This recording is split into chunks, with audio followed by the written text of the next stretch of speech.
There's a famous quote. There's a guy named Scott who reads, "If you keep a thing for 7 years, you're sure to find use for it." And I actually happen to agree with this quote because of two clear-cut examples in my life. It's kind of a video game guy, so the first example I thought about was how popular the Super Nintendo's becoming again.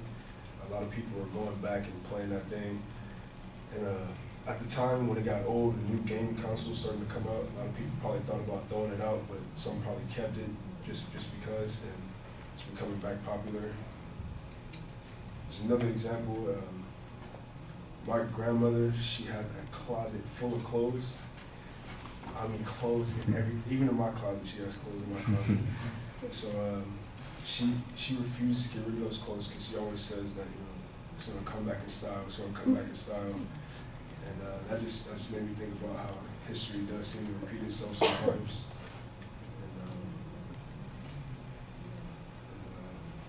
Yeah, I mean, like I said, how history repeats itself, I mean, that's a clear example to me of how once you keep a thing for a certain amount of years, it becomes relevant again to you at some point in your life.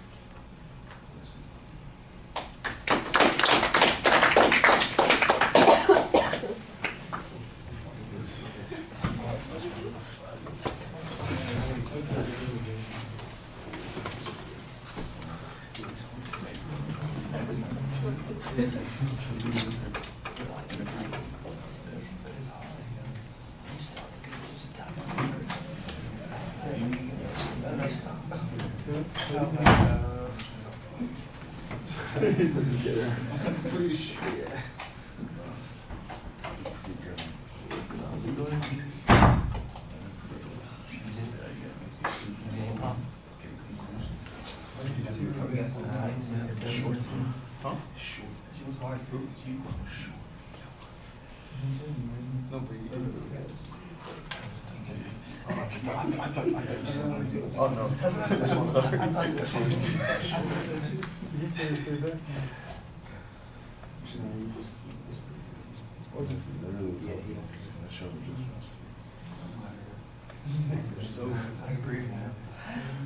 Oh yeah.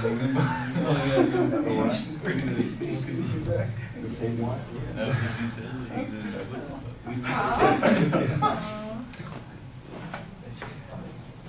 I don't know.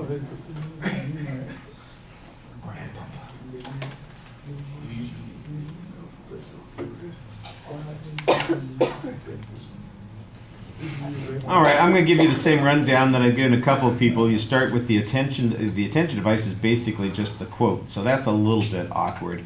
But you do have a point of view that you start with. You tell us that you kind of agree with the quote, which is fine. There's a structure. I'm not so sure that it's previewed. You've got two good examples that you're going to be talking about, the game system and your grandmother's clothes, and I think those are okay to discuss. That gives you a little bit of a chance to develop some information. It would be interesting to know what's so great about the gaming system. That, what can they do? What programs have come back or what games have come back. How it is that holding on to it turned out to be a valuable sort of thing. It would be helpful if there was a story there. I just have your say-so on this, and I'm not doubting it, except that I don't know anything about this, and so it's one of those things that if you've got enough credibility, I might believe you. I thought that the story about your grandmother's clothes was a little bit more detailed, although I still think that there are probably some things. Are there some things, for instance, in the closet that you look at and you say, that's never coming back in style, Grandma. What the hell are you talking about? Or on the other hand, you know what? She was absolutely right because mid-way dresses or big shoulders did come back, or here's something about ruffles or buttons or I don't know.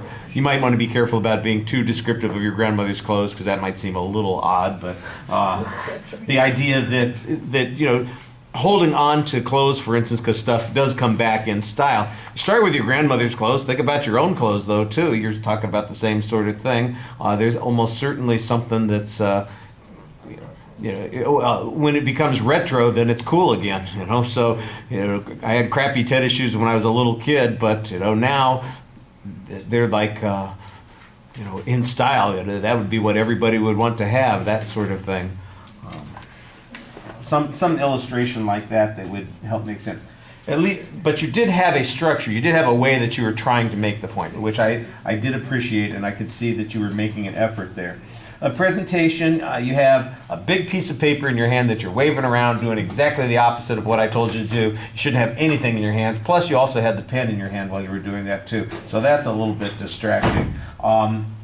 You should just be talking to us.